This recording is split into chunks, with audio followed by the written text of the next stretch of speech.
Chapter 6. And Joe Horvath yelled, "Pull!" The men gave a tremendous tug. The mysterious hose went taut.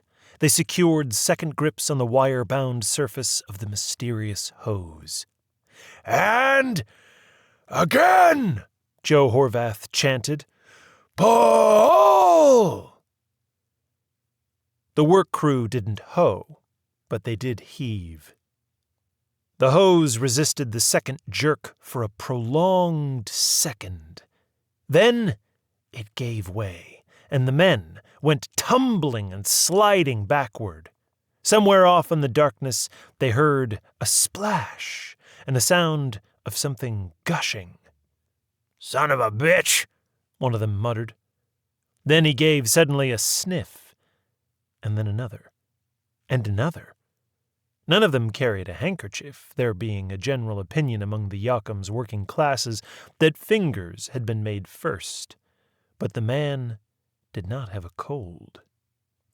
"Geez, we broke it for sure," someone said, and then he gave a sniff. In much less than a minute, they were all sniffing. A heavy, bittersweet smell met their noses, drowning out the stale smell of the conduit. Joe, who had been moving his head back and forth and flashing his light here and there with a puzzled look on his face, now put his head way back and took in a deep breath. Let it out. "That can't be what I think it is." "Can it?" he asked. The first answer came in Slovachko.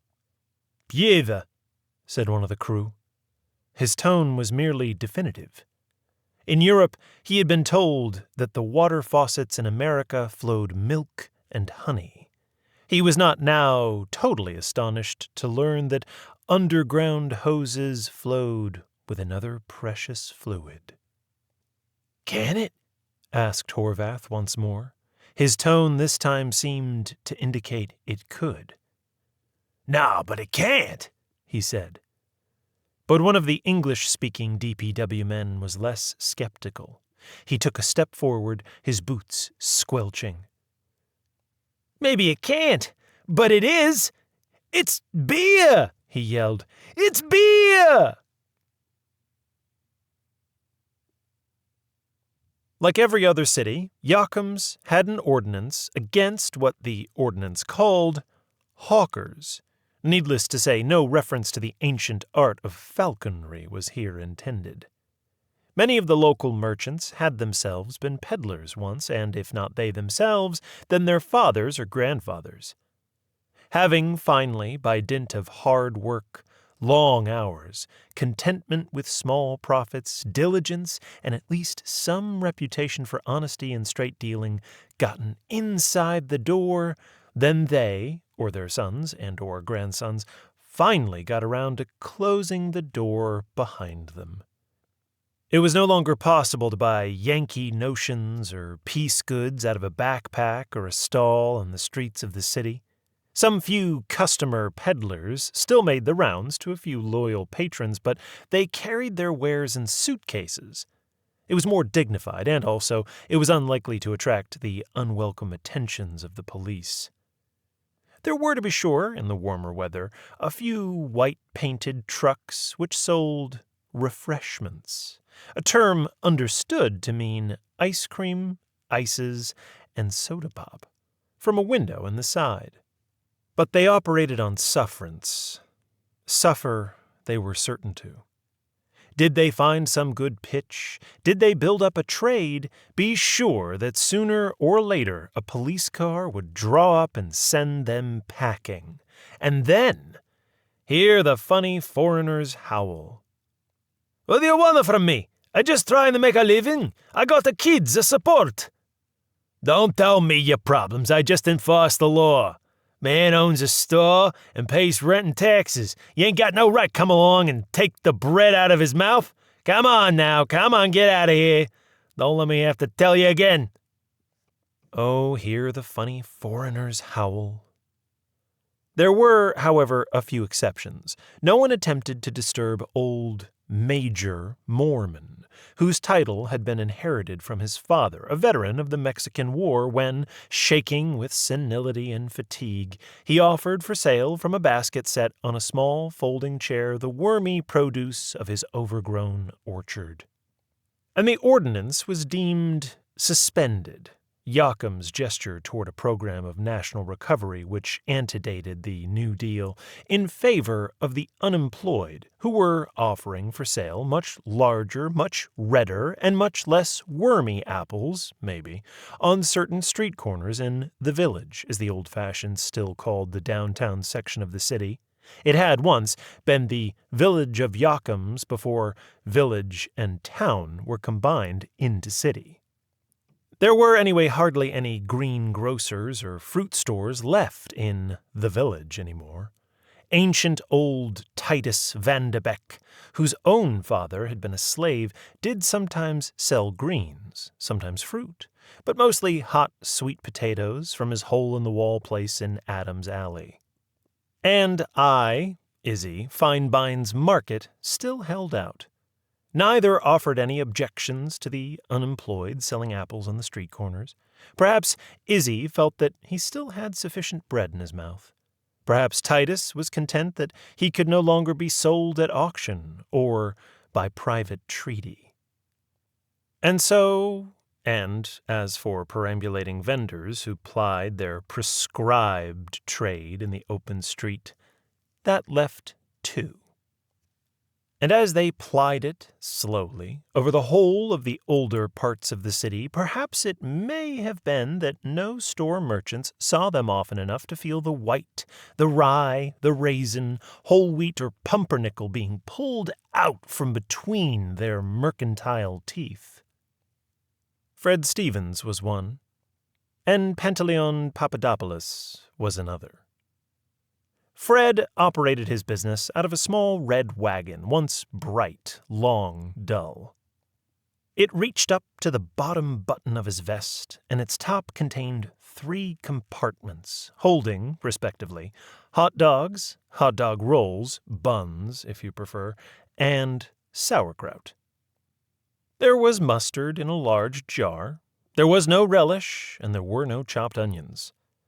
You could have your hot dog with mustard, or you could have it with sauerkraut, or you could go look on Beauty Bear, or you could go without. The cost, in any case, was 3 cents. The wagon was drawn by a very small pony whose name was generally supposed to be Napoleon. "Well, I'll be switched. The hay ain't pitched. Giddy up, Napoleon, it looks like rain," ran a semi-popular song of the period. No one, however, had ever heard Fred call the animal Napoleon. No one had ever heard him say, "Giddy up" to it. No one, in fact, ever heard him say very much about anything. His conversation was generally confined to, "Mustard, sauerkraut, all right, 3 cents, please." His voice was soft, his manner was gentle. He wore gold-rimmed eyeglasses with a gold chain. Once, some lout of a grown-up boy, his friends standing around by and snickering, had grabbed the hot dog, mustard and sauerkraut, and run off with it, an obscenity, his sole proffered payment. From some place unknown, Fred had picked up a whip, its handle hollowed lengthwise and filled with lead, sped after the bum and laid his scalp open. An attempt was made to prosecute him on a concealed weapon charge. Fred's defense? "Your Honor, a man who has a horse is entitled to have a whip, isn't he?" "Absolutely," said old Judge Boodle, who hated louts anyway. "Absolutely. Case dismissed." That was the longest speech anyone had ever heard Fred say. Presumably, the parishioners of the Hellenic American Greek Orthodox Church of the Holy Wisdom called Pantaleon Papadopoulos by his Christian and family names. His business vehicle was of a simpler sort than Fred's. It was, in fact, a baby carriage in which a steam apparatus kept roasted peanuts hot, and a small steam whistle advised the public of this fact. He pushed the baby carriage along streets likelier narrow than wide, and in between toots of the whistle he sang out, "Peanuts! Peanuts!" Presumably the heirs to the heritage of Athens and Byzantium called him Pantaleon Papadopoulos. The rest of the world called him Peanuts. He sold them for 3 cents a small bag and for 5 cents a larger bag. On these enormous profits, he supported a wife, 5 children, a widowed sister, and her own 2 children, and contributed to the support of his paternal uncle, an aged priest no longer able to till the church glebe. All of these lived back in the village of Prodromos on the island of the same name, in the tideless, dolorous Midland Sea. Otherwise, he could never have supported even one of them. Also, he paid his annual pentadolarian to the archdiocese, smoked 1 cigarette a day after his 1 glass of wine, after his 1-dish dinner, and, more or less once a month, he was admitted to the confidential embraces of a Wallachian widow of very long standing, whom he had courted wordlessly. He had small English, and she had smaller, with smiles, goobers, and wildflowers, in season with a still unravished glade he knew of behind a railroad embankment. In a way, and all in all, he was a hero. But the world did not call him a hero. The world called him Peanuts. Up on the street level and near an open manhole, another and smaller DPW crew was standing by with a truck on which a sewer cleaning apparatus was fixed. Its mechanical mandibles still gummy with the nasty ichor of previous dips.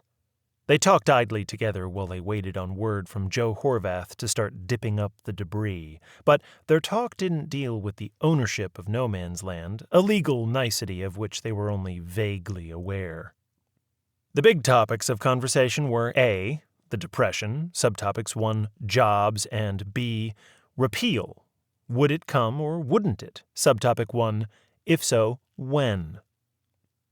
Roosevelt, said one of the men. The others nodded. I read, someone told me he read in a paper now. Roosevelt, Governor Roosevelt, he says, in a winter, they're going to open all of the armories up. The National Guard armories. So the men, who they haven't got no work, and they haven't got no jobs, they can sleep. They can have some place to sleep. Someone else said. I heard that too. He's for repeal, Roosevelt. And a third crew member said, so is Al Smith. And the fourth and last member of the above-ground clean-out crew, acting, as one of them had to do, the role of devil's advocate or killjoy, pointed out that Al Smith had been, and Franklin Roosevelt was now, governor of New York State, and that this was New Jersey. Bad news. The men, reminded, shook their heads. Who in New Jersey was of comparable stature and status? New Jersey, no one quite knew why or how, had missed its chance on the world scene. To be sure, in a previous age, the newly installed magnetic telegraph had carried to something less than waiting multitudes the electric message that Senator Frelinghuysen of New Jersey has declined the Whig nomination. It was not until the next day that the innovative wire had asked the rhetorical question, "What hath God wrought?" This was much more like a winner for the history books. Too bad, Frelinghuysen. And New Jersey. Suddenly, there was a burst of noise from the manhole. "What's the matter?" one of the DPW men asked. The noise grew nearer, grew louder. "Somebody get hurt?" his partner inquired. They had started toward the round opening in the street, and as they approached, a face appeared. It was excited and disheveled, but it was definitely neither injured nor anxious. "Beer!" the face yelled. "Beer! Beer! Beer!" Passerby paused, stopped, looked, came over to watch what was going on. Why were all the men climbing up from the manhole, and why were they whooping as they emerged? Why were they all dancing and capering? True, it was a lovely, crisp, early autumn day, but— what are you giving me?" scoffed one of the men at the DPW truck. "What beer? Where's beer?" A sudden thought, perhaps predicated on Occam's razor and perhaps not, suddenly occurred to him. You mean they found some bottles, some barrels, a beer down there?" He went hastily closer to gaze down. The sewer cleaners hauled away at something. A pipe, perhaps. A newish-looking, copper-glinting pipe. Or perhaps, as it seemed rather limber for a pipe, a hose. And pulled it up through the manhole to the surface. A steady gush of some golden-brown liquid came rushing from the loose end, a spiral of bright wire still dangling where it had been snapped off. One of the crew bent over and drank. Noisily, happily, exclaimed and explained, equally happy. "Nah, no bottle, no barrels. Just like it comes. Beer!" "Hey, but, from a sewer, ain't that, like, unsanitary?" The merry drinker paused to protest, his mouth dripping. What do you mean unsanitary? Beer's got alcohol in it, ain't it? So the alcohol in a beer, disinfects it." "You're right. You're right," cried the skeptic, instantly convinced by this bit of scientific information. His eyes darted around, looking for a cup or glass. Unaccountably finding none, he took up his metal lunchbox, emptied it into his lap, stuffed sandwich boiled egg, and one piece of fruit. The apple was smaller than those already being sold on the street corners by the selected and deserving unemployed for 5 cents, into his pocketsies, and, whilst the drinker courteously paused to permit him, filled the lower section of the box with the, literally, foaming brew. His eyes peered at his fellow DPW worker over the brim. They were large and intent. After a moment, convinced of the reality of it all, it did not, after all, turn to ashes. It was not fairy brew. The eyes returned to natural size again. They were no longer intent. They were content, though. The knot of spectators swirled around, calling and hooting in incredulity. Then the knot flowed in upon the hose. In a moment, it had become a group. Then, in scarcely any time at all, it had become a crowd which, around the edges, still called out the glad tidings to others, too. For example, to people passing by on the number 3 trolley car bound for the railroad depot and the end of the line. Some of these passengers ignored the obviously insane information. Others peered wildly from the windows, leapt off at the next stop, and came racing back to see for themselves. The happy word was passed from person to person, store to store, and house to house. It was carried by men going by in cars, those who did not pause and next hastily park, and by people who rushed to the telephone. There had been, in fact, something of a shortage of the substance recently, but now there had recently been a shortage of money, for that matter. Thoughtful children informed their parents. The cry went up all along Main Street where the Discovery first saw the light of day, through New Main Street into City Hall Square, the heart of downtown Yokums, up North Broadway, down South Broadway. "Beer! Beer! Beer!" It might have been bad for business had business been capable of being much worse. Some of the stores had signs of prices slashed, or everything must go, or the more specific, going out of business. Some had passed that point. Sad little signs, which one had to come closer to read, gave addresses where unclaimed items might be picked up. Tailors, these, for example, or French laundries, or it might be watch repair places. Some such small signs informed the curious of key next door, the effort of a capital letter being often not thought worth it. Some went so far as to say that the place was indeed for rent. Others made no offer at all, the emptiness merely standing empty in all its dusty drear. And in so many of the ones which still stayed open, still struggled to maintain business as usual, the casual commerce of former days, with payments in cash or on confident credit, had given way to something which had yet to find a name. The would-be customer, as it might be a woman with children for whom she had come to get shoes, the shoes being gotten and the purse opened to extract the money, would suddenly find, to her dismay, a dismay equal to that of the merchant himself, though by now half expected, that the money had been left at home. "Oh, my God, I must have left it at home. I'll bring it for you first thing in the morning."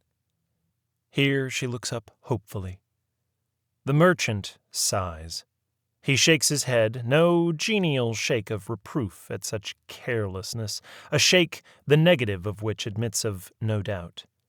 "You mean I gotta go all the way back home and then come back with the money?" Surely he cannot mean it. He can only repeat the, by now, ritual response. I'm sorry. If I don't pay my bills, they'll close my store." His hand, waved, takes in not only his own place and stock, but the now stockless, now empty stores which lie silent and dark in street after street. Silently she gestures the children to take the shoes off. Silently they obey. Silently they put back on the old ones, dirty, scuffed, heels run down, soles pierced. Silently and with heads down, they leave. Perhaps they will try again at another store. Perhaps not. But now, what sounds are these? And what cries from street to street? Merchant and customer look up, listen, look at each other, and some few merchants at least, and more than some few customers of a sudden make up their minds to hurry off and see for themselves. And some few merchants, who now turn the keys in their door locks, will never even bother to return to open up for business again. Not many, as of this very moment, but some. Some of these shops and stores will never open for business again in the history of the world. In some cases, the gesture is deliberate. In others, it is made in a sudden rush as merchant and customers alike rush out to tap the foaming flow. Buy at 90, sell at 30. The firm foundations on which the structures of the commercial world were set up. And what if when 90 comes, there is no money to pay for the buy? Well, put off the answer for another time. For right now, come and get it! Free beer! Come and get it! The citizens heard, they came, and they got it. They came with cups and glasses, bottles and buckets, jugs, jars, pots, pans, basins, the trays from under the unelectrified iceboxes, often not being needed now, to catch the drip from the non-existent, because currently unaffordable, ice. 10 minutes after the first crows of joy, that part of Main Street had ceased to be passable. Automobiles and trolleys no longer went by with passengers curiously craning their necks. Instead, they simply stopped where they were, and hardly anyone was so deaf to the news as not to disembark and go see. The throng thickened. They came with cans, vases, tins, tankards, bowls, nameless vessels of cut glass, hastily snatched up from the sideboards where they had stayed in useless splendor for decades. They came with just about anything which would hold liquid, just about anything. They were very, very happy. And then, just as the dancing had barely begun, barely commenced, the steady flow began to slacken, died down to a trickle, stopped dead. A great groan of disappointment went up. The line of stalled trolley cars reached all the way up to Valleydale Avenue. The first time such a sight had been seen, indeed, since the great blizzard of 1888. The beer to be sure, had had a faint taste of rubber to it, but after more than 10 years of prohibition, everyone was used to beer tasting of much worse things than rubber. Ether, for instance, it is hard to realize how large a part of the population must have spent over a decade in a state of partial anesthesia. Anybody in Yokums who by that time objected to a mild flavor of latex in his brew was liable to stand accused of being a communist, or, what was much worse, an Englishman. There were, anyway, 2 businessmen thereabouts who had not to lock up their premises in order to go see what was going on. Fred Stevens, pony, cart, and all, was slowly heading north. Peanuts was, with his steam-powered baby carriage, steadily heading south. They met on the outskirts of the throng. The flow of commerce was, for them at least, not interrupted by the sudden free flow of suds. It was, in fact, stimulated. Many purchases of hot dogs and of peanuts were soon being made, with beer to wash them down with. The scene soon rather began to resemble a street fair, and if there had only been more Italians present, plus the images of Saints Cosmo and Damiano, or the Blessed Virgin of Pompeii trailing ribbons which the faithful were festooning with dollar bills, it would have resembled one absolutely. For many minutes, neither Fred nor Pantaleon had time to even pause and look around and wonder. When they did not wonder very much. Business had, for long, been bad. Very, very bad. Then, all of a sudden, it was very, very good. Stock was, in fact, almost exhausted. They looked around at the still swirling, but no longer buying, crowd. Their eyes met. They had never had occasion to speak to each other before, but then, how often does Macy's have a chance to speak to Gimbel's? And next, all of a sudden, each made a major decision. Said Fred Stevens, "A bag of peanuts." The bag went one way, 3 cents went the other. Pantaleon looked at the coins in his palm. He nodded. He thrust them back. "Hot dog," he said. All around them the crowd, half disappointed, half hopeful, moiled and muttered. Peaceful, prosperous, contented, the 2 hawkers leaned against their business vehicles and watched and munched. No one was complaining about the beer's taste, only that there was no more of it. The crowd was, for the most part, still optimistic until finally the police came and began to move them on. Many opinions were expressed. By now, in the beginnings of the 2nd decade of the 18th or Prohibition Amendment, that experiment noble in purpose, those who drank beer had been used to obtaining it in a variety of ways both odd and curious. This one, however, was something new to everybody, and the opinion was that you can't knock progress.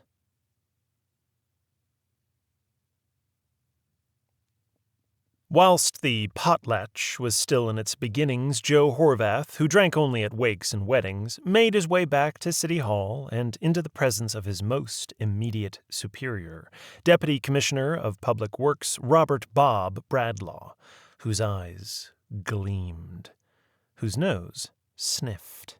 "Why ain't you working?" was his first question, and "What you been doing, rolling in a brewery?" was his second. "How'd you guess?" asked Horvath, and then he told him. Bradlaugh, a man of singularly limited imagination, proved difficult to convince of the simple fact that a pipe or hose had been found in the city sanitary sewer system and, when broken open and wrestled to the surface, proceeded to gush forth an apparently unlimited quantity of potable beer into the streets of the aforesaid city. "What are you giving me?" was his refrain, alternating with, come on. "You come on, then. Come on. Get in the flivver and I'll show you," said Horvath. This was the one that did it. Bradlaugh was a sucker for free auto rides, and in less than 3 minutes, wow! Old-timers subsequently shook their heads. "That was where Bradlaugh lost his head," they reminded one another as they shook their own. "That was when Bradlaugh cut his own throat. Instead of, he should have hushed it up right away. Bradlaugh told." It might be said, in at least partial justification, that Bradlaugh very seldom, after all, had very much to tell, and certainly nothing like this. But then, who had? At any rate, after much scurrying and hurrying, Bradlaugh once again found himself back at City Hall, where, seeing the mayor's office in front of him, an office where he had almost never any proper chance to go, he was seized by what suddenly seemed a very laudable intention and performance of duty. He would tell the mayor. "Emergency! Emergency!" he panted, hastening past the sublime port. Miss Florence Flaherty looked up, looked down. She knew who Bradlaugh was. She knew who everybody was. She did not consider that anything in the nature of an emergency had occurred in the state of New Jersey since the night the Black Tom munitions factory blew up. She merely allowed her hand to move a trifle. Then she went back to her work drafting an ethnic day proclamation. The mayor of an adjacent city had once, when asked where he stood on Zionism, replied with enthusiasm, "I have always been a friend of the Greek people." Miss Flaherty did not intend to allow anything like that to happen here. His Honor listened as the deputy commissioner blurted, and in this instance the much misused verb blurted was the right one, out the story. He did not bother to turn on the charm. He was not cold. He did not show disbelief or amazement or confusion. He listened. And if the thought of all that good beer running through the gutters of his fair city disturbed him, he did not say so. He waited until Bradlaugh finally ran out of breath. Then he asked, "Who else knows?" Bradlaugh said, "Well, I and Ike knows Solid Ike." Flaherty nodded at this mention of the popular nickname of Isaac N. Hoteling, the Yokums chief of police. "He does, huh?" "Sure, I told him." The police head had not been any quicker to accept the story than the deputy commissioner himself, but his skepticism had been less vocal. He had merely stared for a long minute at the informant, as though trying to decide if he should hit him on the right side of the head or on the left. Then he had heaved his big body up from the chair and departed for the scene. The mayor nodded slowly, very slowly. Then he, almost absently, placed bottle and 2 glasses on the blotter, poured, took up 1 glass, and gave an almost imperceptible gesture, first towards Bradlaugh, then towards the bottle, almost imperceptible. Thanks, Your Honor," said Bradlaugh. They drank. "Now, Commissioner," the mayor said, in a voice very soft and entirely devoid of anything resembling arrogance, sarcasm, or irony. "Well, now, Commissioner, I suppose that you did not consider, say, exercising your authority and returning the pipe or hose, whichever or whatever." Bradlaugh, feeling a doubly warm glow, due to the very good Scotch, and to being thus addressed, nodded. At mention of his authority, not very much mention was ever made by higher-ups to his authority, nodded very rapidly. The rapidity of the nods, as the mayor continued speaking, decreased, and finally died away altogether. "Returning it to the sewer where nobody could see it, and posting a guard, with instructions to say nothing, and instructing the DPW men to say nothing, and ordering them away from the site. I suppose that you did consider this, but had reason not to." There was a long pause. The mayor, looking nowhere in particular, took a long drink. And Bradlaugh, his face first blank, then increasingly uncertain and unhappy, said finally, No, Your Honor." The pause continued as before. Bradlaugh asked, You mean I should have?" The mayor sighed.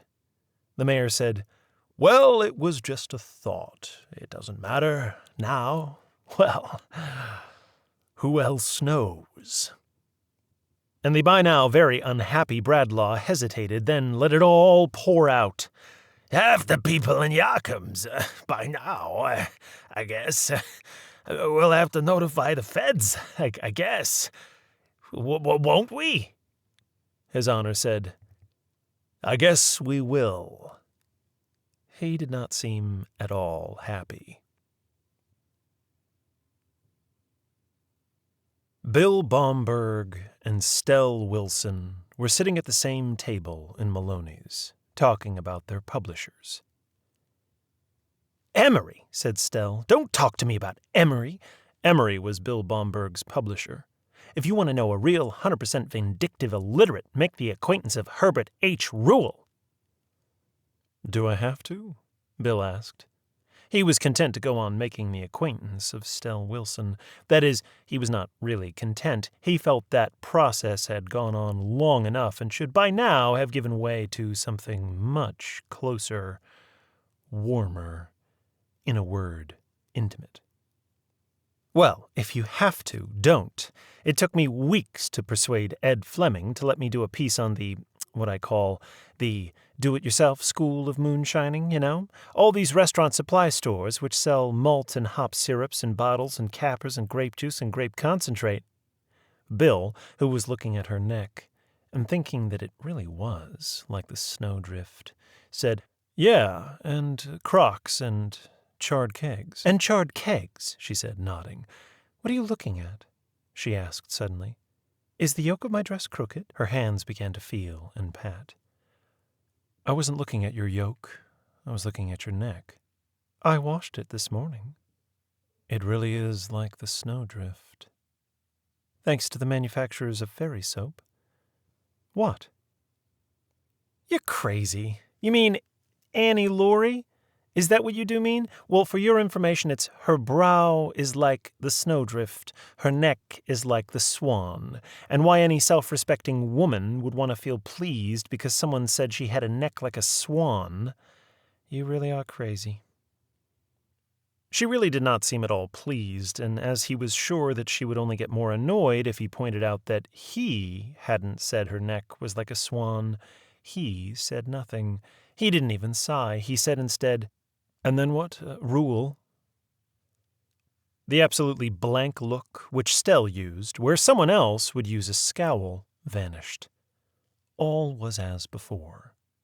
"Well, Peter Fogarty liked it, and Peter Fogarty doesn't like just anything.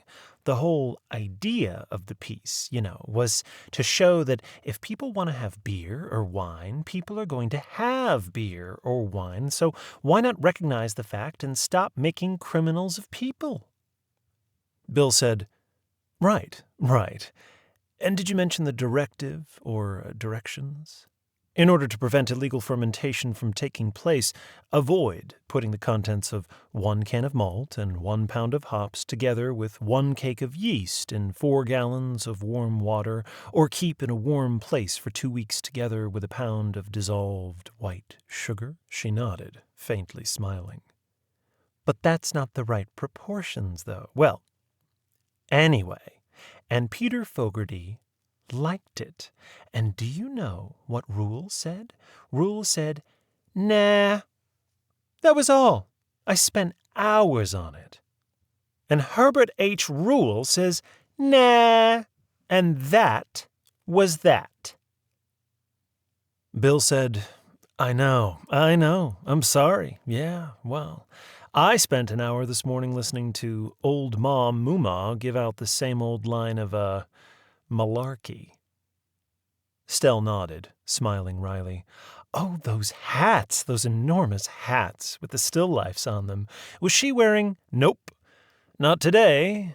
Anyway, same old stuff, nothing new, and no sooner did I get the copy in than this beer— She gasped, smiled, started to move as though she were going to lean over and place her hand on top of his, something which she had done once or twice, but this time she stopped and said, "Oh, isn't that the most incredible? Go on, go on." Well, that was something new. That was something entirely different, wasn't it? And Bill had rushed over to the scene at once, witnessed the whole thing, well, almost the whole thing, the people drinking the beer as it poured from the hose and everything. He'd interviewed the workmen who found the darned thing and asked people their opinions. Everything. And as soon as it was obvious that the flow was off, back he rushed and wrote the whole thing up. Would Stell like to see how the press handled this front-page story? This really, well, it was a scoop, a beat. Take a look, he said, handing over a copy of the newspaper. Stell rapidly scanned the front page. No clues on missing Justice Crater, said one headline. Knife slayer electrocuted, said another. Temperance head vows no surrender, said another. Stell began a faint look of perplexity. Well, I don't see it, she said, still looking. Oh, said Bill, elaborately casual, raising his nicely defined eyebrows. You mean it isn't on the front page? Depression licked, says Industrial Head. Nice to know, but nope, guess that's not it either. Stell had caught on by now. Oh, you wise guy, she said. More banana oil. Okay, I give up. Where is it? He took the paper, opened it to page 2, folded it so that the right-hand columns were uppermost, and, pointing, handed it back to her. Stell looked at it, grimaced. On the bottom was a tiny paragraph entitled, Police are probing sewer liquor hose. You mean that's all? The funniest darned story that has ever happened in this very exceedingly unfunny darned town, and this is all? It, he said. All. Her face went blank. She said, Oh, hell. My publisher, Emery, said that the press is a paper which families are not ashamed to have on their supper tables and that, and I quote, families don't want to read about sewers when they're eating supper. Stell pursed her mouth as though she'd just bitten into a sour plum. Rather read about the knife slayer electrocutions over the pot roast and potatoes. Sure they would. Lucky if they have pot roast and potatoes, way things are going. Lucky to have potatoes pretty soon. She gave him a quick, grim nod. Then she masked it. Say, didn't you read what Industrial Head said in your very own newspaper? Uh-oh. She looked at her tiny watch. We'll both be lucky to afford potato peels if we don't get back to our respective offices. He said, Yeah.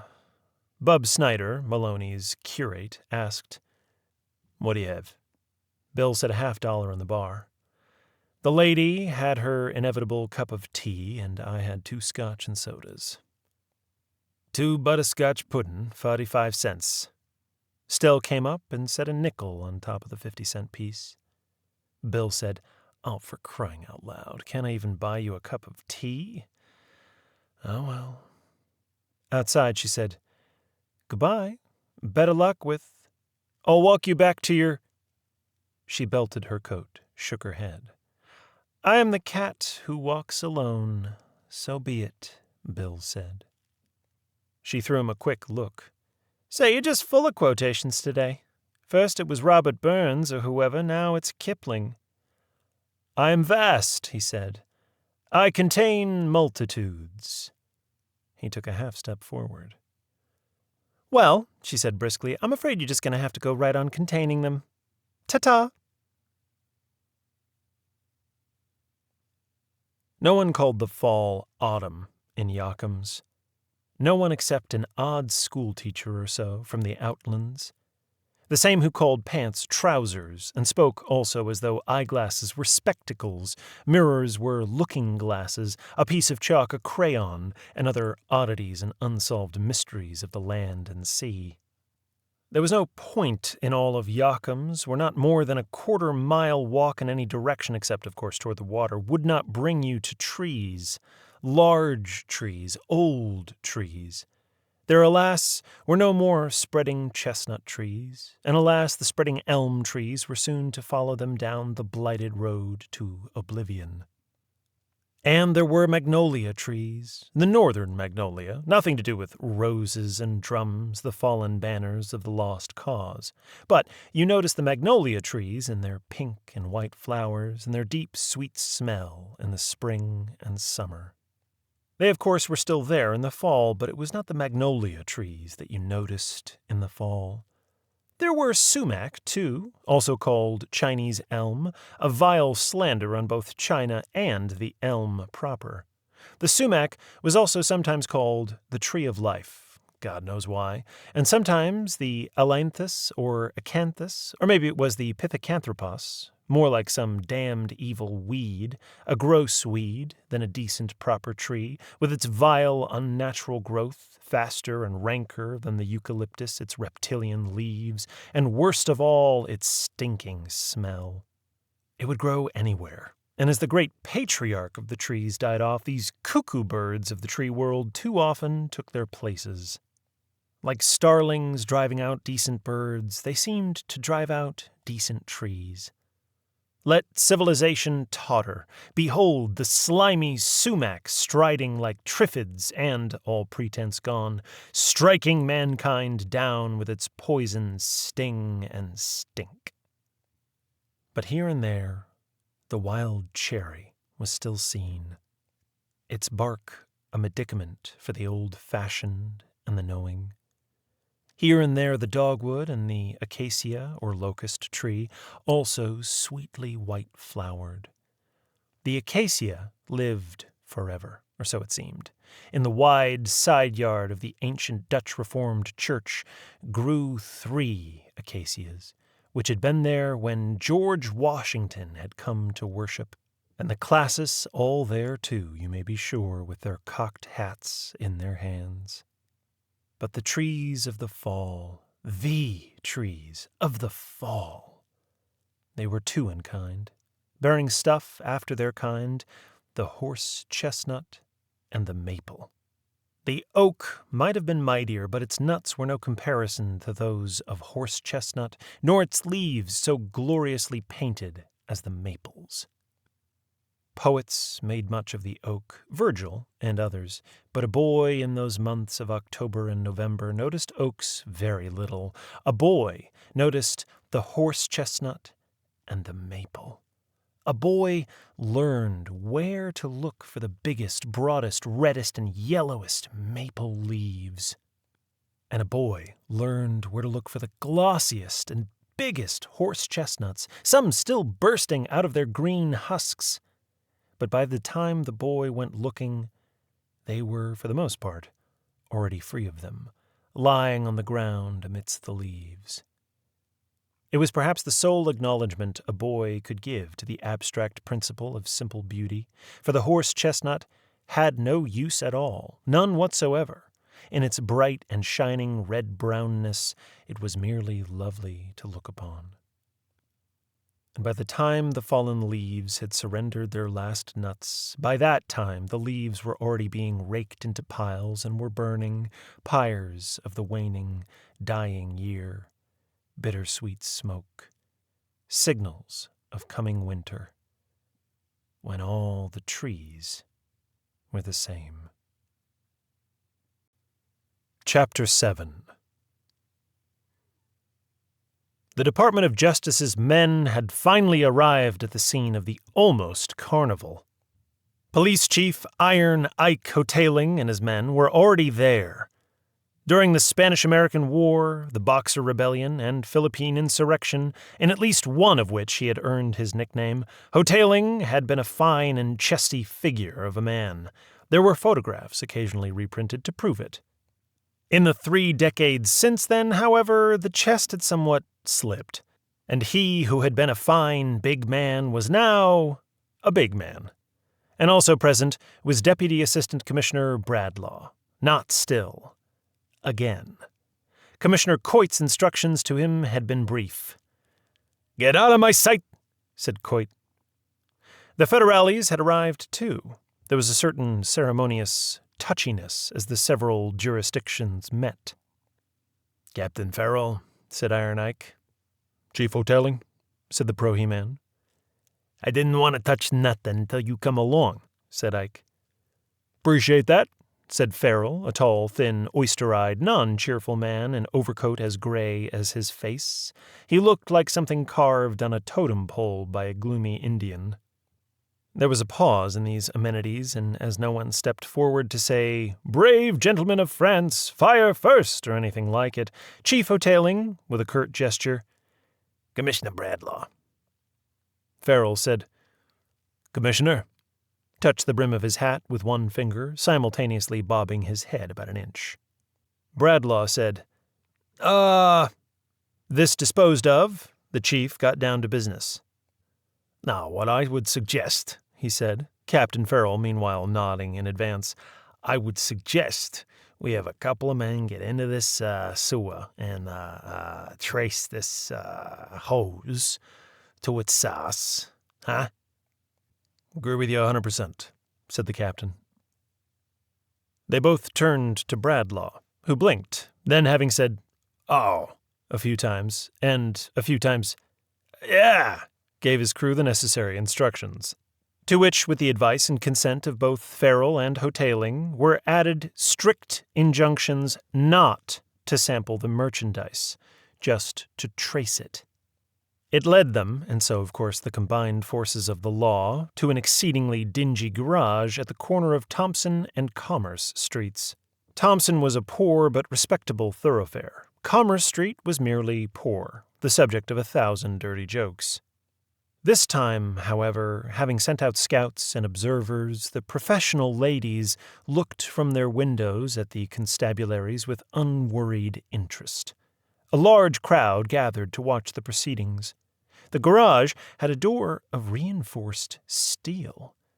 It was locked. No one, apparently, was minding the store. The Department of Justice, in the person of Captain Farrell, turned to the assistance of modern science in the person of Agent Vincent Hoole, plus sundry pieces of equipment. "Open her up, Hoole," said Farrell. Hoole said confidently, "Right away, Captain," and unlimbered his acetylene torch and set to work. He had done this often, of course, very, very often, and he knew that all he had to do, really had to do, of course, was to cut out the lock. But the presence of the press, of the crowd, and of the newspaper photographers appealed to his sense of the dramatic. And while they all watched admiringly, the federal agent proceeded to cut an opening large enough for a fat man in a silk hat to pass through. As the panel fell away, Captain Farrell and Chief Hoteling made their way inside, and at once reappeared, rather purple about the chops. "There's another damn door in there, with my steel planting," the chief said. "Bring that torch in here, Hoole. Open it," the federal officer ordered his man. The latter hung back bashfully. I can't, Captain," he said, squirming. "I haven't got no more fuel." So, while the early autumn winds blew early fallen leaves and always falling scraps of newspapers up and down the street, the crowd waited patiently until another tank of fuel was brought in and the second portal breached. Then, moving into the garage as cautiously as if they expected to find the Hunk Papa Sioux barricaded in the grease pits, the police and prohibition agents pressed on with revolvers drawn.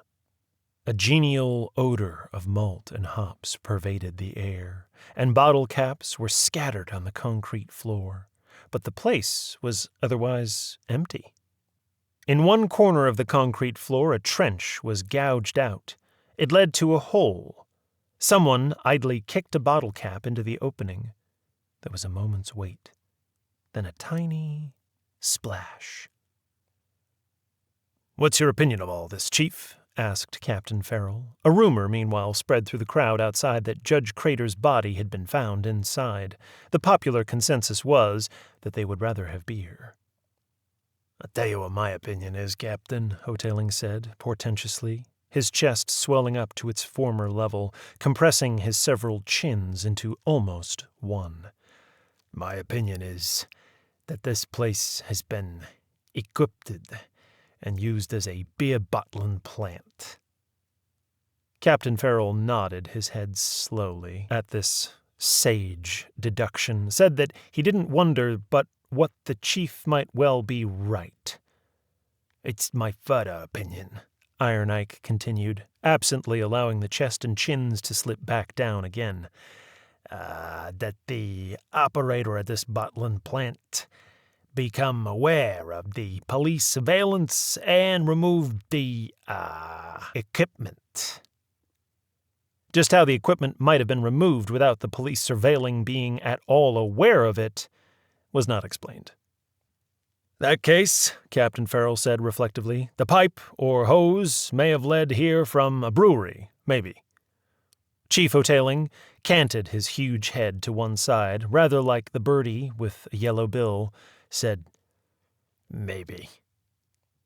After some more of the Sherlock Holmes dialogue, the two savants decided that it might be a good idea to trace the hose the other way, and thus see, maybe, where it might lead in the opposite direction. But as the shades of night were drawing fast, they decided to do this tomorrow. The Department of Justice men went back to Newark, and the local police returned to their headquarters on Bogue Street. Some of the crowd, disappointed at the lack of action and more of beer, now went home.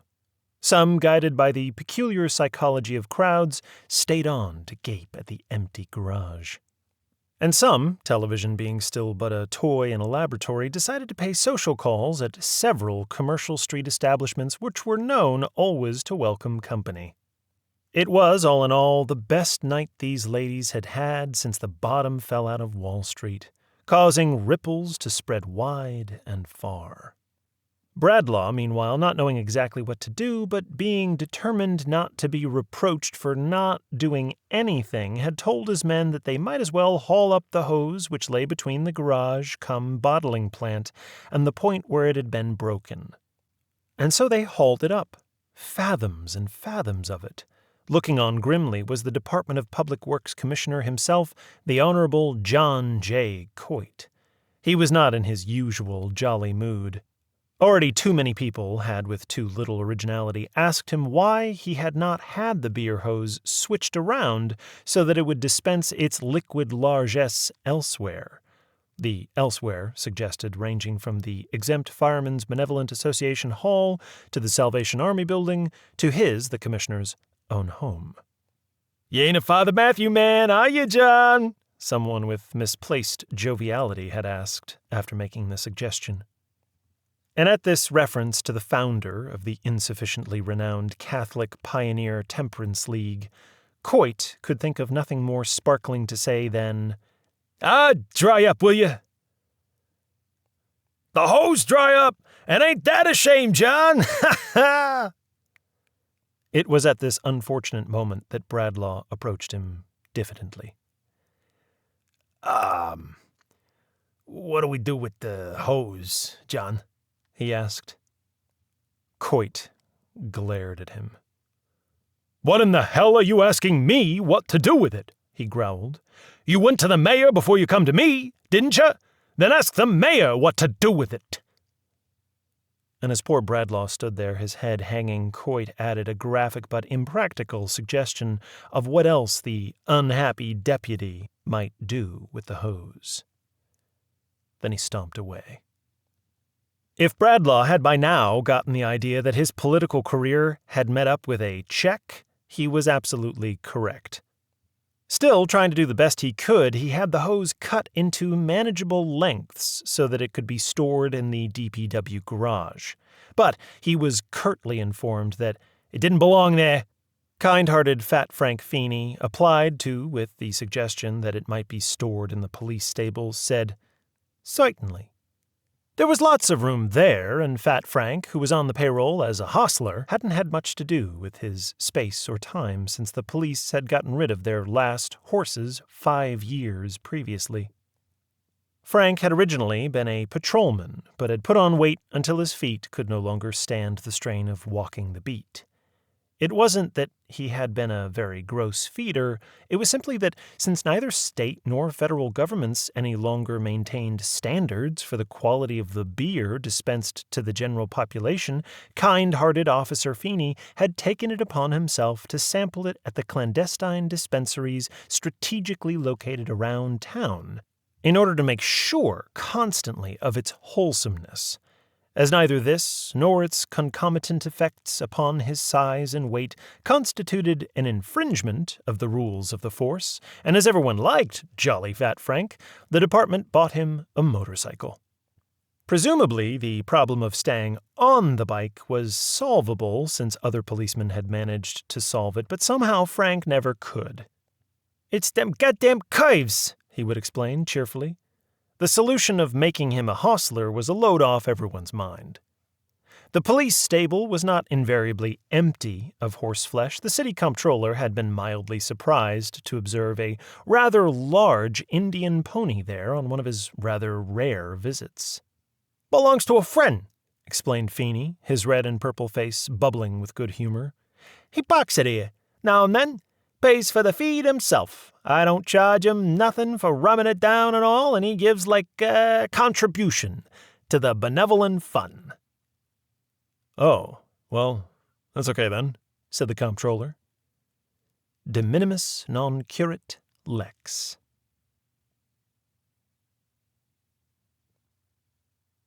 In the nice, cozy little apartment that she shared with another professional woman, Betty Sills, a bookkeeper at the steam laundry, Stell Wilson, the E had been Spurlos Versenke a while ago, and God help anyone who tried to bring it back up, was awakened by a loud clang.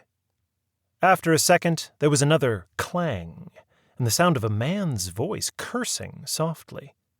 She got out of bed and went to the window, where she peered into the street. The gas lamps had only recently given way to electricity on these streets, and much, much higher up than the old lamps used to be, the harsh white light glared from its unguarded bulb against its white reflector and showed a man wrestling with a manhole cover. At that moment she heard, or she thought she heard, someone whom she wasn't able to see calling out something in a low and urgent tone. Evidently the man below heard it too, because he lifted his head and, staying in his half-crouch, said, "Huh?" Then 2 things happened at once. From somewhere invisible nearby, an auto started, backfired, then, the engine growing louder, then softer, drove off. And she rather thought that the auto must have been on all this time, and also that it was a truck and not an auto. The other thing that happened was that a policeman came strolling over, his dark blue overcoat flapping against his legs and his long nightstick swinging. Stell quickly slipped into her own longest overcoat, which was not as long as she liked, considering the hour, 4 a.m., and so on. But oh well. She grabbed her purse because it had her keys and her pad and pencil, and she darted down the steps and into the street. "I says, what are you doing here?" the policeman was saying. The man shrugged. He was wearing a leather jacket with a sheepskin lining and either an oilcloth or leather-covered cap, and was due for another shave shortly. "I come look for, package," he said. "What now, package?" the policeman asked, totally skeptical. He saw the other man's eyes go past him, half-turned, saw Stell, blinked. His lips set for a moment. Then he was Ed Richardson, a nice enough young cop. He gave a little sigh, said, "Oh, hi, Stell. Miss Wilson." And turning back to the man in the street, he asked again, "What package?" The other fellow shrugged again. "I work for this guy, drives a truck," he said, "and a package fall off, so I get out, see, and I come look for it." Officer Richardson gazed around elaborately. I don't see no truck. What's your name? Louis Lombardi. Where do I live? 3300 Hudson Street, in New York. And he asked, What are you making such a fuss about it? I just come look for a missing package. Richardson at once said, You expect to find it in a sewer? With what was apparently an invariable shrug, Louis Lombardi said, I come along and I see the, manhole cover's off, so I put it back, see? Any, citizen would have done the same, he added virtuously. Richardson let his breath out. He did not seem to be convinced. Better come down to headquarters, he said. Tell them all about it there. Lombardi shrugged. The policeman turned to Stell. You coming along, Miss Wilson? She gave it a brief thought, then shook her head. No, I guess not. I'm not really dressed for it. Nobody would mind. She gave him one of her blank stares, and he looked away. I'll check with the desk about it the first thing in the morning, she said. Good night, Officer Richardson. Night, Miss Wilson. Come on, you, Lombardi. Lombardi gave them both a quick, sliding look. He did not seem at all disturbed. Stell went back to bed furious. That was how it was if you were a woman. No matter how long you had worked to prove yourself as just as good a reporter as any man, given the opportunity, always something suggestive.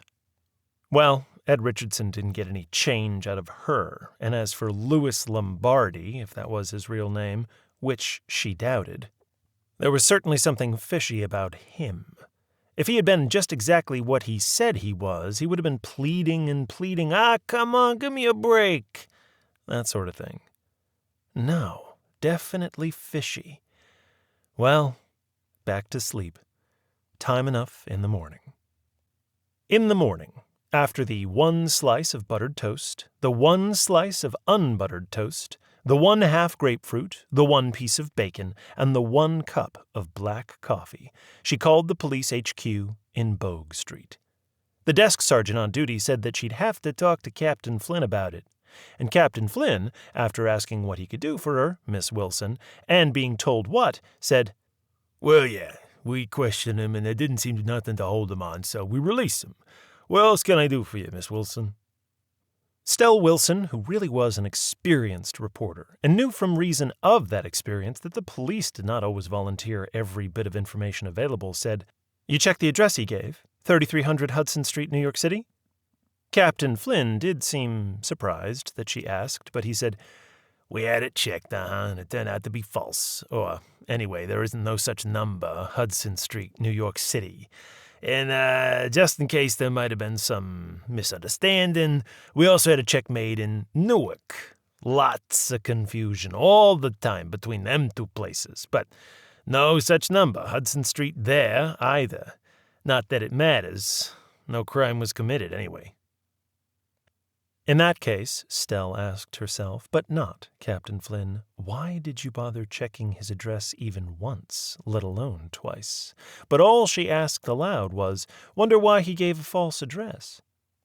Captain Flynn, whose bluff and easy voice had carried a certain small undertone she hadn't quite been able to define, now became good-humored, casual, indulgent. Well, you know, Miss Wilson, some people, they don't like the police to come around to their homes. They get embarrassed, if you know what I mean. Stell thought that she had seldom, if ever, seen anyone less likely to suffer from embarrassment than Louis Lombardi. I know what you mean, yes, she said, though. Well, anything else I can do for you, Miss Wilson? Nothing else, Captain Flynn. Now. After thanking him and hanging up the receiver, Stell sort of regretted that now, but she couldn't resist. It will only alert him, she said aloud, and then, asking herself, alert him against what? She found that she had no answer.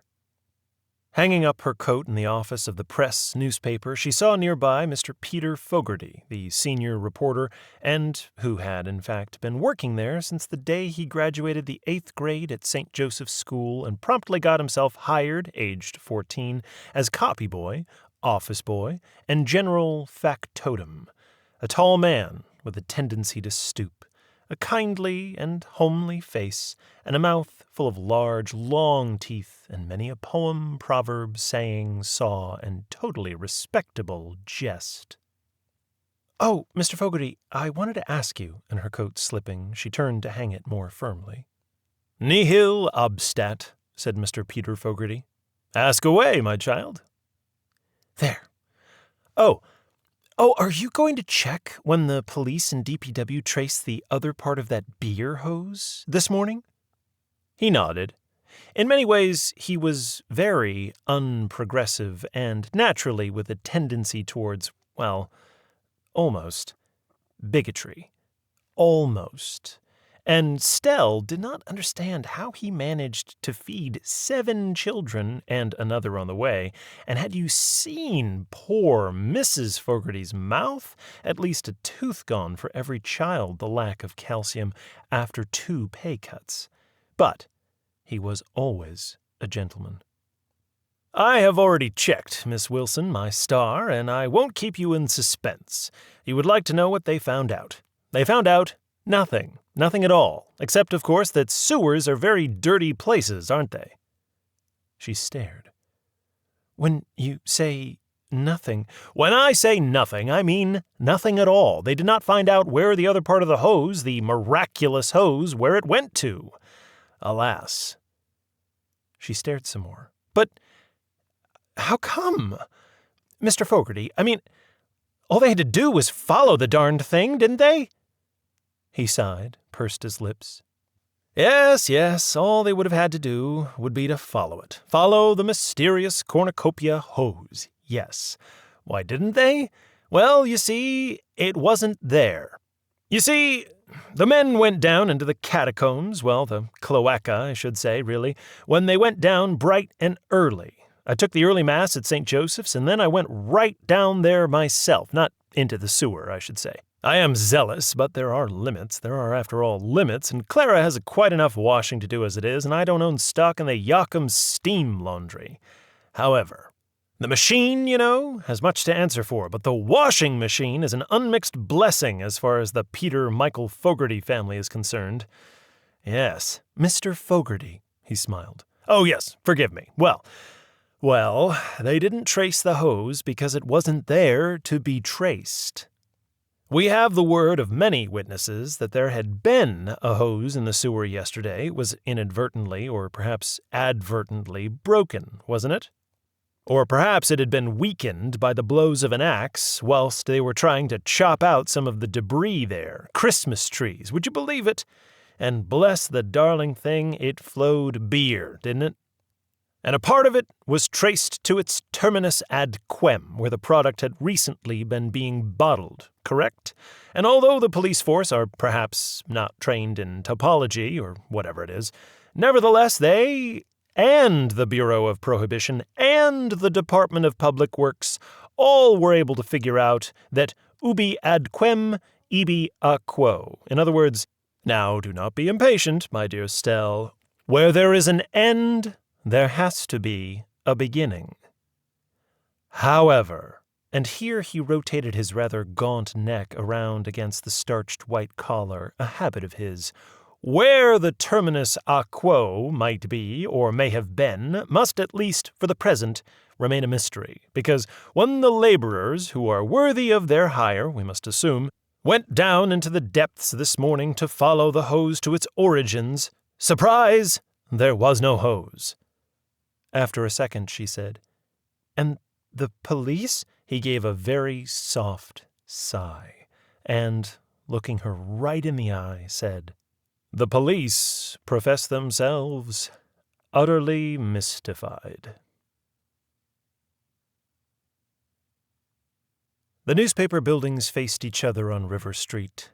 The Gazette building had been built almost 40 years earlier, when the phrase "large, light, airy rooms" had been much in vogue among architects of orphanages and schools, and when barges laden with red brick proceeded almost endlessly along the canals and rivers. Some there had been, and still were, though fewer, all men and women, being mortal, who claimed that the building had been entirely adequate as a school building and that no new building had been needed. There were hints of a deal between a certain building contractors, certain members of the Board of Education, and a certain publisher. Perhaps no one nowadays could say for certain. A newer school had anyway been built some several blocks away, and the Gazette, previously published out of a one-story wooden structure on Main Street, had purchased the former school at what was said to have been a price much less than what it would have cost the publisher, the late Z.T. Rule, to put up a new one. And the press building must have looked very bright and clean when it was erected just before the World War, but its light tan brickwork was now rather dingy. Stell often gave silent thanks that so much of the women's page was boilerplate and otherwise syndicated. Dear old Dorothy Dix, the advice columnist.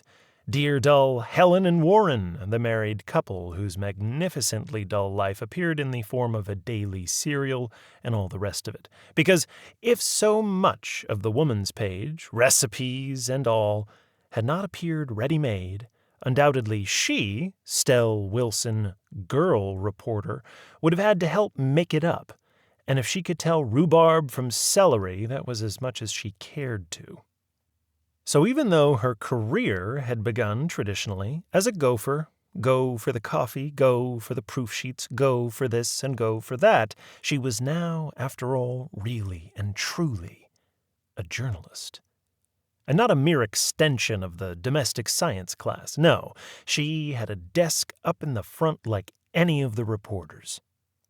From time to time, she had noticed that when she was near the immense front windows on the second floor, she could see someone, often, waving at her behind the not-so-wide window on the second floor of the press building right across the street. It was no elaborate semaphore, just a casual wave, and as she was somewhat nearsighted and did not wear glasses, she had not at first known who it was, nor had she at first ever waved back. She did by and by learn who it was, and in this manner. "Ya boyfriend's waving at ya," said one of the typists. Mary Stepansky, her face going through the various little twitches and grimaces which sometimes play upon the faces of people who are acting in malice and are anyway without total self-confidence.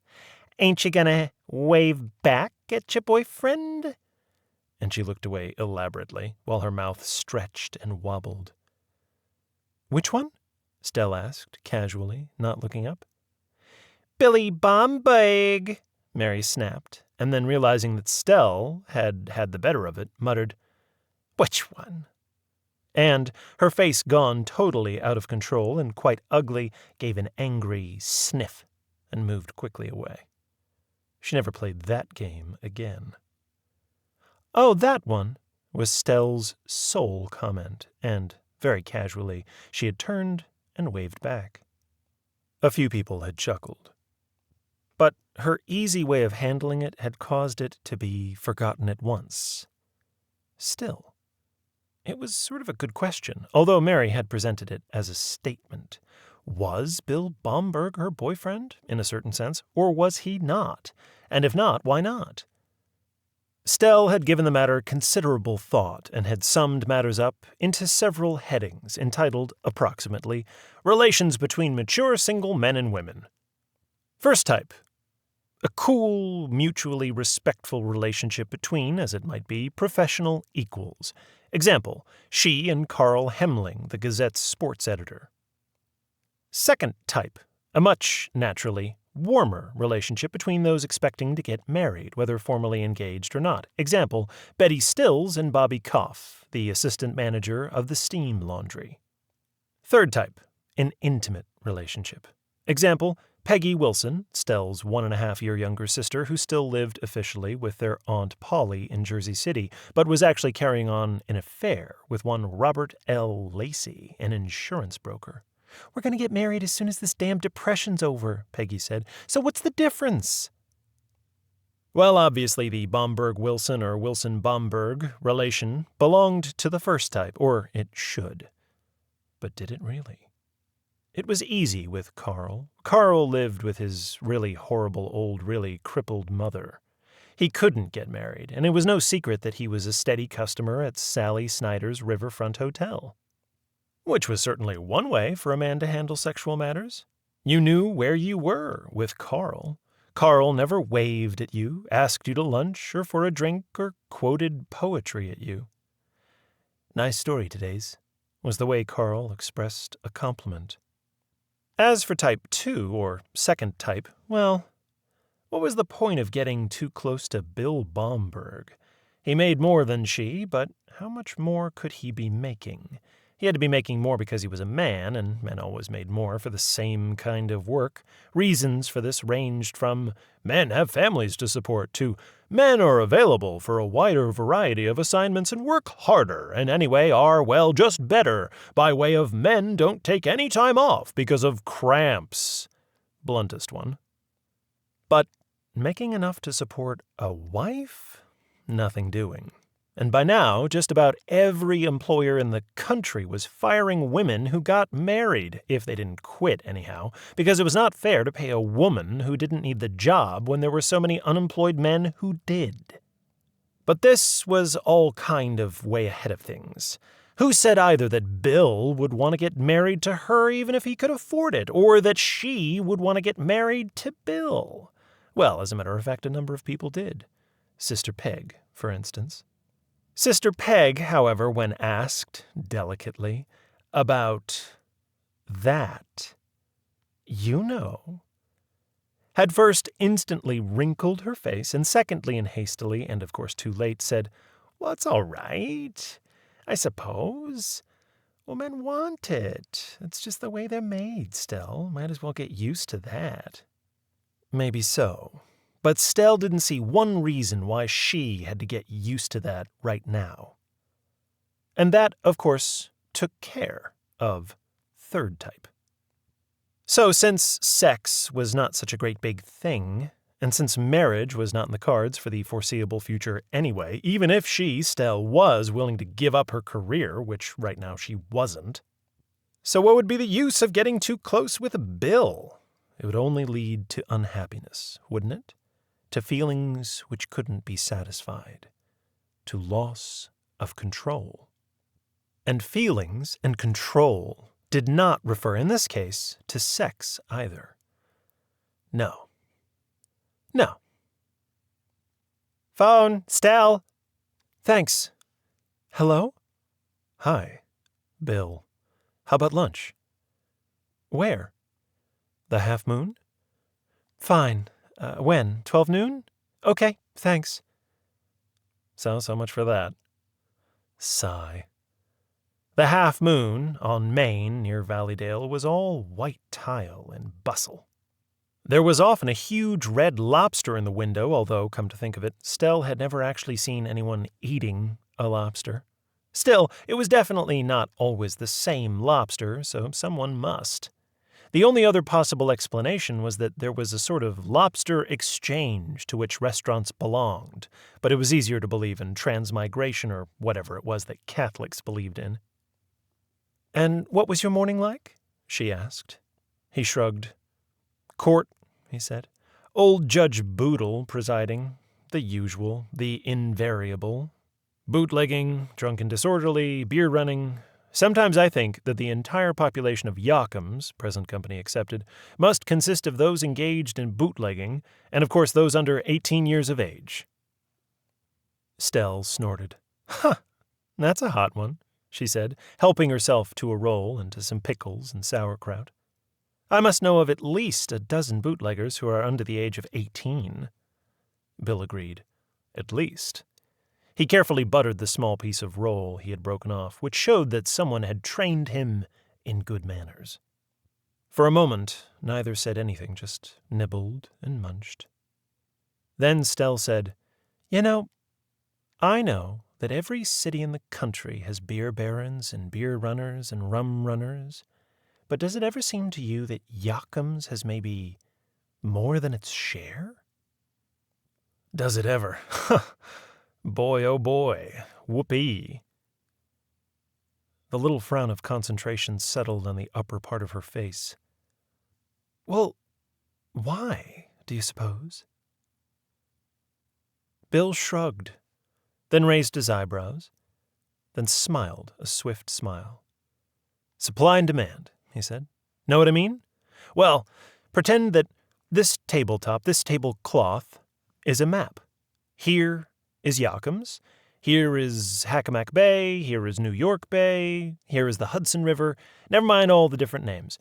What it is, in fact, is one large body of very easily navigable water, very dirty water. And over here," he placed a roll on the tablecloth, "is New York City, okay? Okay, back to Yokums. Here, on Charlotte Street, is the National Cereal Company, which does not make shredded wheat. It makes near beer. True, near beer has been de-alcoholized, but it is a lot easier to take near beer and add alky, and to add, for that matter, ether, than to have to start from scratch. And here is the McDonald Pharmaceutical Company plant. Never mind the iodine or cod liver oil. Concentrate on the ether.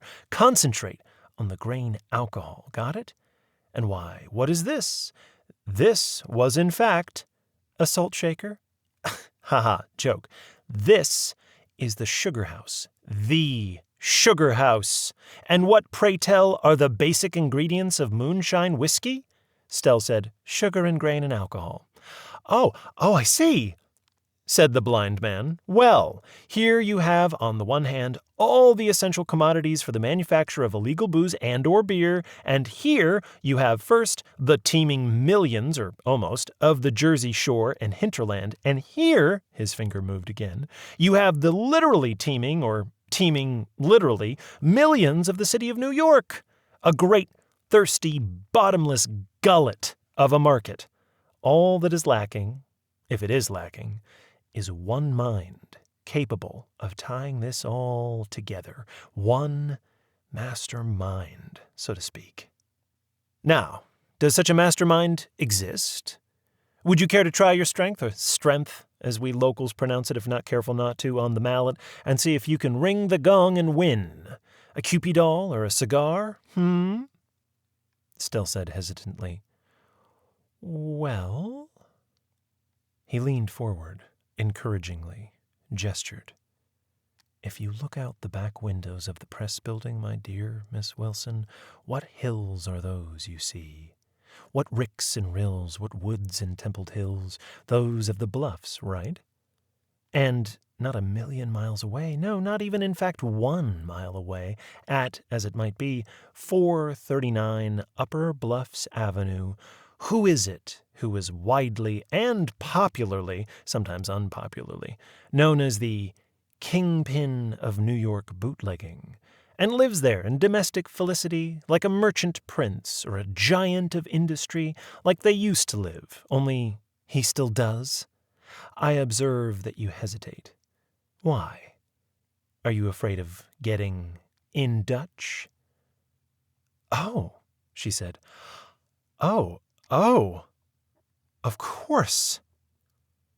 He looked away and looked down. His voice dragged. "Of course. Oh, yes," he said. "The Dutchman. The big Dutchman. Albert himself. Dutch Stultz." Chapter 8.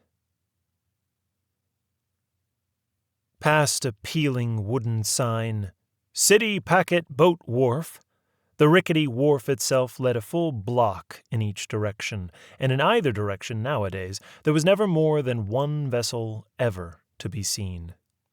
This was the packet boat Sadie Howell, H for Horatio, Seymour Clack, master, owner, and captain, as he signed himself. And the Sadie Howell was the last of the fleet of 50, which once, but this has already been said. The paint on the vessel was almost as peeling as that on the sign. In all weathers there was a thin fume of smoke from one of her stacks, and in cold weather there were two. In cold weather, there was a fire in the stove in the pilot house, and all year round there was a fire in the Sadie's furnace.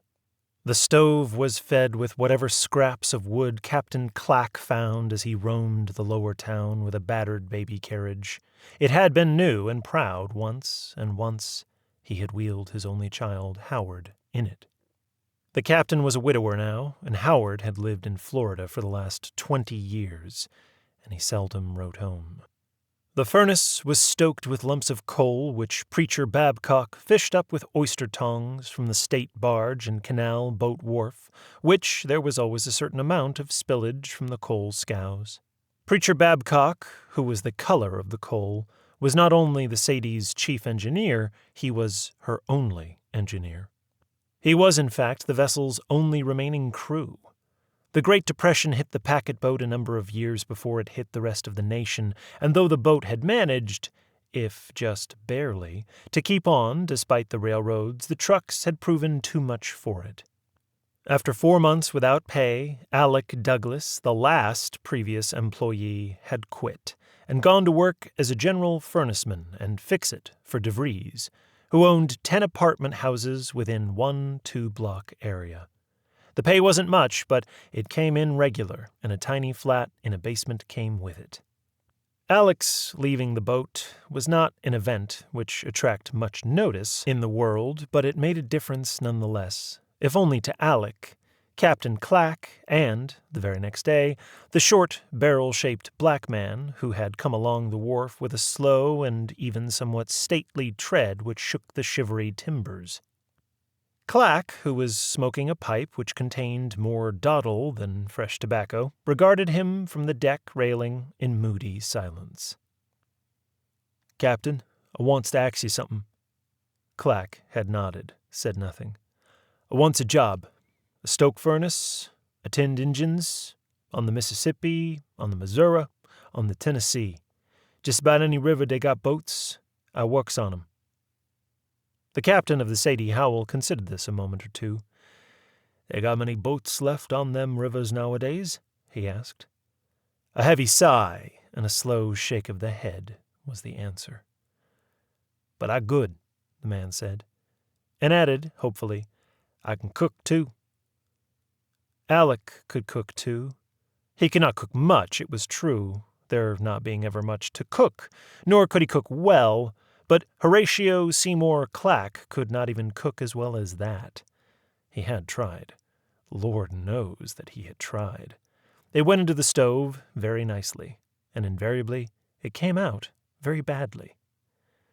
"What's your name, then?" "Name Eliphalet Babcock, but they calls me Preacher." Clack sighed, knocked his pipe. "Well, come aboard," he said. Thus did Preacher Babcock become chief engineer of the Sadie Howell. Worse appointments have been made. Now and then the boat took a fishing party out on Saturdays or Sundays. Now and then, besides the weekend catch, the captain and his one-man crew would catch some few of the fish which still plied the polluted waters. And now and then they would fish up some flotsam and jetsam which was sometimes edible, if just barely, and sometimes, if just barely, saleable. Sometimes. Now and then, and in fact very seldom indeed, she did odds and ends and errands. Never, never, though, nowadays, did she ever have a full hold of real freight cargo. Preacher Babcock was not surprised. He would have been surprised had it been otherwise. The boats he had worked on now sank slowly at the sides of wharfs, which were sinking, more often than not, themselves. The Sadie Howell, once so proud with fresh paint, was not much of a going concern, but she still functioned. H. Seymour Clack, master, owner, and captain, did not have much in the way of money. In fact, aside from what he was able to put aside against the license fee, he had practically no money at all. But he had hope. "You know what it costs maintain a truck?" he would demand. "Plenty," his chief engineer would declare, pausing a moment, rag in hand, and standing back to admire the brass work. "You bet, plenty. Gas, and oil, tires. You know what them tires cost? And Rapidly he searched his mind, found something else. "Bridge tolls?" "Oh, yes, Captain." "Well?" H. Seymour Clack, master, owner, and captain, was a fair man. He stood there now in his worn, very worn uniform jacket. The trousers had long since passed a point of no return and been replaced by an unmatching but serviceable, and the crux of the matter, cheap pair, boughten from what most of its customers called the Salvation Army. His battered cap set at a still jaunty angle, he fingered the mustaches which had once, oh so long ago, won him the admiring nickname of Kitch, for Kitchener Clack, gone gray and ragged and drooping now, and the nickname now sunk as deep as the Lord K himself. "Well, since they get that there George Washington Bridge built, bridge tolls. Right now, anyway, ferry fares. Yes, sir, preacher. Engineer, chief." Captain Clack was a very fair man. If he could not afford to pay his chief engineer, he could at least give him his full title, or its official short form. "Sure, gas, oil, garage charges, fares and tolls, and suppose them roads get washed away in some storm. Happened before, and sometimes, suppose there's a strike." "Uh-oh," said the chief, giving his own gray-polled head a grim shake. "And maybe the damn bridge falls down. Ha ha, oh boy. Then you'll see, coming up to us on their bended knees, you bet." Captain Clack wound up cheerfully, pleased at his beatific vision. The packet boat Sadie Howell would come into her own once more as a prime carrier of prime cargo and freight. All that was needed was a rise in the price of gas and oil and garage care and ferry fares and bridge tolls, plus the roads being washed away in a storm and the bridge falling down, plus a strike. This was hope indeed. But he had it. And in this, the second year of the Great Depression, it was a sight more hope than many people had. Prices could rise to the sky, roads melt like wax, bridges fall as though the house of Usher, and strikes proliferate like fever blisters without giving many people the hopeful vision of the they coming to them like so many pilgrims on their bended knees. Now restored to quite good humor, Captain Clack looked around to see what might be done and done presently to make his vessel just that much more ready for the task ahead. And his eye lit upon one of a number and large metal cans located all about the boat and filled 3/4 full of sand, the sand being in turn filled with cigar and cigar butts and spittle. The contents were regularly emptied and sieved, and the debris thrown over the side, and the sand then poured back in. It now struck the captain's questing eye that the sand could stand renewal, and he said as much. Preacher Babcock nodded slowly. "I'll go get some," he said, bestowing his rag in its niche. "You know where?" "Think so. Beach?" "Yep. Place the newspapers, they call it Sandy Beach. Boys that swim there, they call it Bare-Ass Beach. You can take them 2 big cans, buckets almost." The 2 big cans, buckets almost, in fact larger than the average bucket, had once contained some foodstuff packed in commercial quantities. C.E. Babcock had fitted them with wire handles, to which, in turn, he had fitted wooden grips made of superannuated broomsticks drilled through to take the wire. Both cans sparkled. Still under the influence of the beatific vision, Captain Clack decided to splurge. He reached deep into his pocket and came up with an ancient leather change purse, far too large for its present contents. His cracked and work-dingy forefinger and thumb delved, came up with 1, then 2 nickels, handed them over. "Stop along the way in Bodenheimers," he said, "and get you some chewing gum and me a bag of Bull Durham."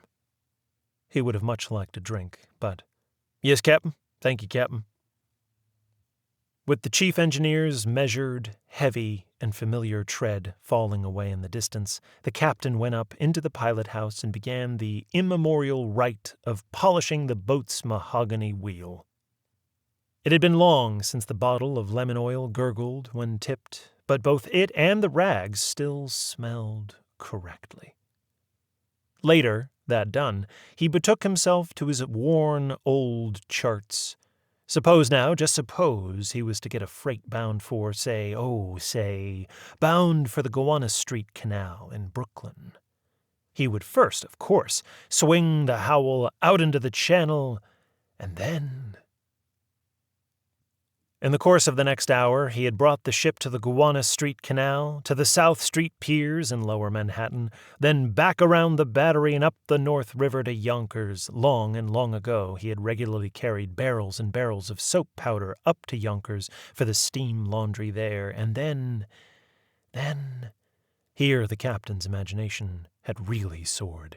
Then he had gone south, and through the Harlem Ship Canal, from Spoiten-Duyvil, which he and all other true old-timers call Spiken-Duyvil, and into the East River, and thence into Long Island Sound, and all the way to Bridgeport, Connecticut for a cargo of lumber down from Maine. All, of course, alas, in his imagination. He was awakened from these dreams of glory by two immediate sounds. One was the returning tread of his chief engineer. It was, however, somehow a somewhat different tread than it had been when outward bound. Somehow.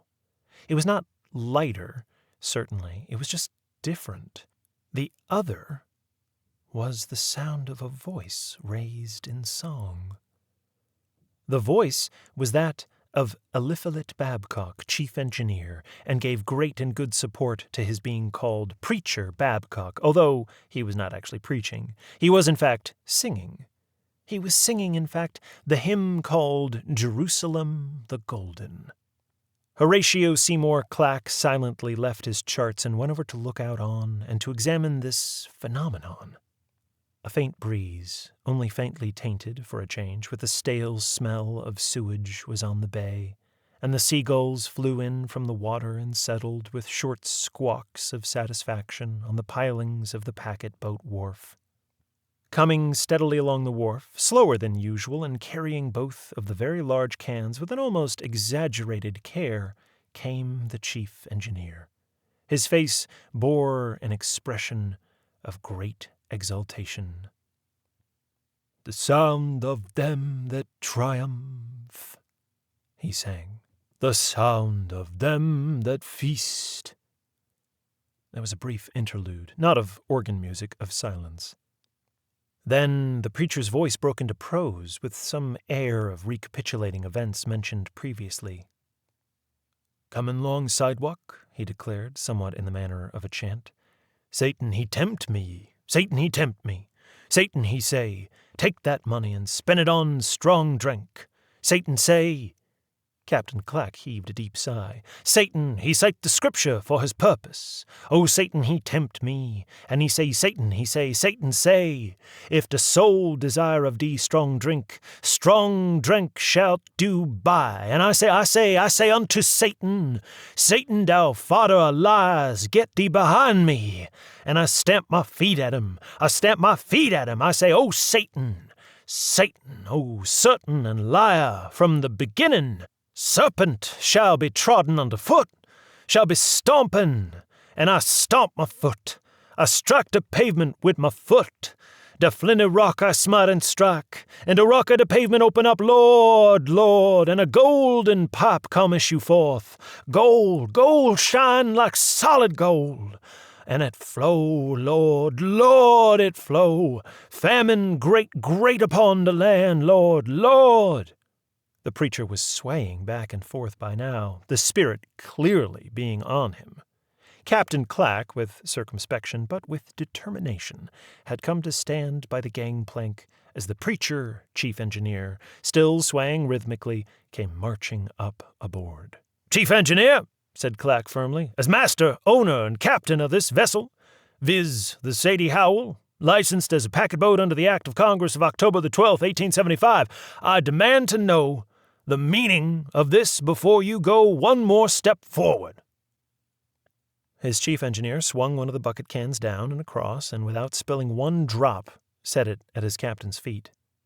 He then, not looking at the other container at all, but looking his captain straight in the eye, swung the other one down at his own feet, and did not spill a drop.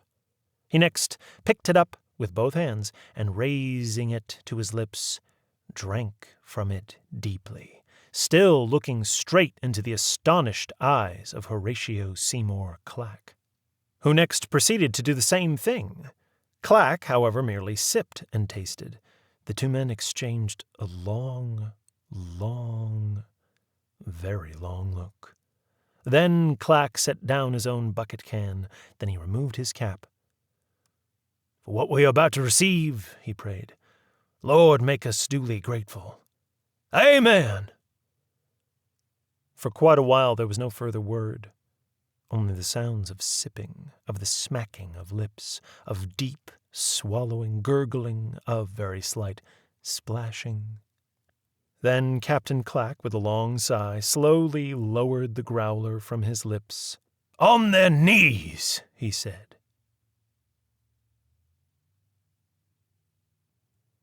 Orpheus T. Brower, Ph.D., was a grain chemist. Most people had never heard of Orpheus T. Brower, but then most people had never heard of grain chemists either. Dr. Brower knew and was indulgently good-natured about this. He did not, in fact, very much care. He had his job as managing director of the National Cereals Company, and a very good job it was, too. Only 8 hours a day and a salary of $5,000 a year, plus full and unrestricted use of the laboratory on the top floor of the large brick building on Charlotte Street in Turkey Island, as that section of Yokums was popularly, if unofficially, called. He was a 33rd degree Mason and a Sunday school teacher in the Asbury Methodist Church, and a member of the Lions and Rotary Clubs. Service above self. What a good motto.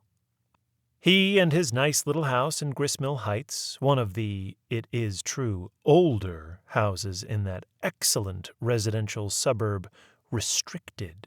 Not one of the newer and larger houses, but it was large enough for Mother and Sister Helen, with whom he made his home.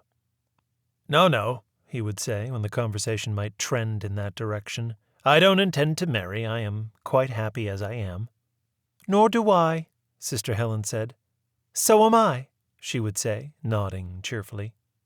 And their mother, darling mother, would nod slowly and solemnly and say, "Well, I think that they are right. That is what I think. My younger son, Halcyon, married, and they have children." Mrs. Brower would say, her face and voice becoming very serious as she mentioned this, "And oh, the struggle, the struggle." Her tone conjured up images of Halcyon Brower, his wife Maud, and their children, Harold, Halcyon the Third, and little Helen, wriggling, Laocoon-like, slow motion in gumbo mud. But that was their choice, she would say, with an unuttered sigh, a faint note of wonder, and a very small shake of the head. What a fine head Mother Brower had, all that fine silvery hair. Bobbed hair was not for her, she would say, with a humorous smile. At one time, her son, Dr. Orpheus, used to talk of their eventually moving into one of the newer and larger homes in Gristmill Heights, but not recently. For one thing, he had had losses in the market. For another, he had felt obliged to make several loans to brother Halcyon. And then, too, it was so much easier to keep up a small house. They all felt it was, after all, very cozy there with just the three of them. They had their Victrola and their radio, the old Atwater Kent, with its batteries dripping acid and its huge horns so often toppling over, had been replaced by a new Zenith, one of their few extravagances. All you had to do was push down a lever and the station turned automatically. And Orpheus and Sister Helen had their books, and Mother and Sister Helen had their sewing. Yes, very cozy. As for other aspects of Dr. Orpheus's life, he did have other interests besides the day-to-day work as managing director with the company. For one thing, up in his study, when all was calm and quiet, and the Victrola and the radio, how they laughed at Al Smith and his quaint pronunciation of radio, were silent for the night.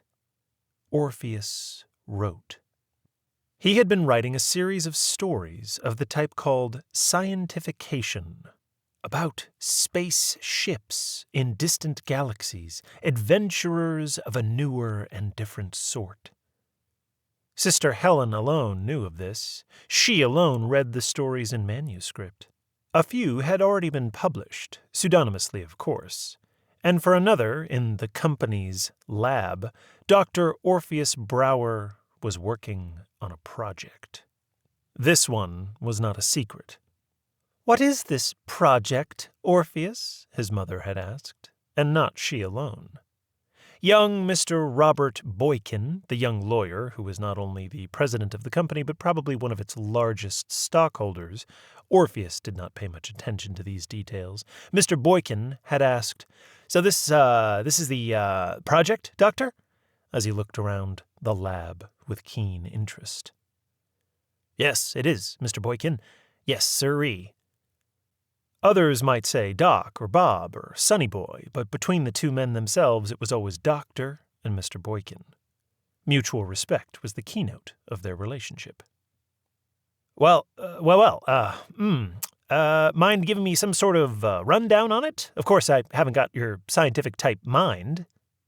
Dr. Brower shrugged deprecatingly. "Be glad to.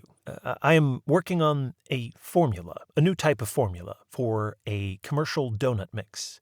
You see?" It was not clear that Mr. Boykin did see. He gave his associate a rather curious look. Dr. Brower went on to explain. The usual donut mixes of commerce were far from satisfactory.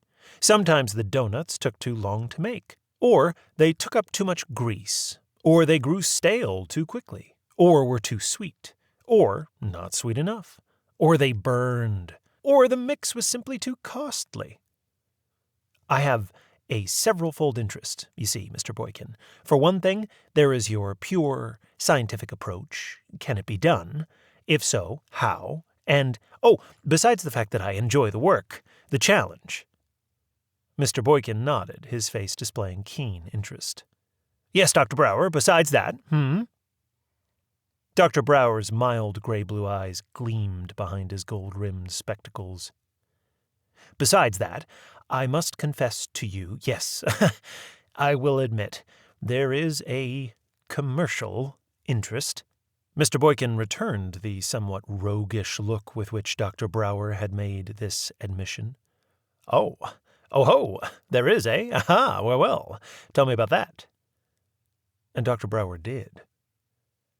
Times changed, yes sirree, times changed, and you had to change along with them. Look at old Bob Hewitt, who had the Stanley Steamer franchise and garage over on Hudson Avenue. Thought the Stanley Steamer was just the best thing, the best automobile that had ever come down the boulevard, which it might be. Probably was, in a lot of ways. But old Bob Hewitt refused to face facts, recognize that times had changed. Nobody bought Stanley Steamers anymore. Nobody even made Stanley Steamers anymore. True, anybody who did own one, if it needed repairs, this was the only place in New Jersey where they could bring them in for repairs. But how many was that? How often? Now, it is the same with donuts. My dear mother makes donuts. They are simply delicious, but takes her all morning. Not what your average restaurant can spend time on. Now, is it so? And besides, your average young housewife nowadays, she isn't going to spend all morning on a batch of donuts. Do you see? And then also, Dr. Brower turned away and fidgeted with a piece of equipment. Someone might have thought him embarrassed. "Oh, don't stop now, Dr. Brower. Go on. You've got me very interested." And indeed, young Attorney Boykin's round, rosy face did seem very interested. Well, suppose there is a change in the legal situation. Oh, just suppose that public taste changes. Suppose that our lovely and natural and healthy product, our malted beverage or near beer, is at some future date not any longer what people want. Or maybe perhaps anyway, not in such or similar quantity. Mr. Boykin gave his index finger a sharp shake. I get your point right away, Doctor. I see the picture immediately. In that case, it might be a good idea for the company to have another iron in the fire, eh? Dr. Brower nodded slowly, seriously. He started to say something more, had even begun a gesture when the sound of voices below drew their attention.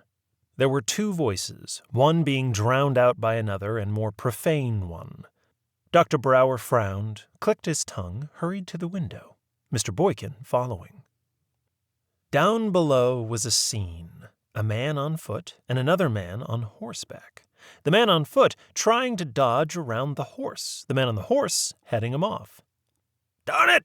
cried the man on foot. "I got a right to pass through here to the next street.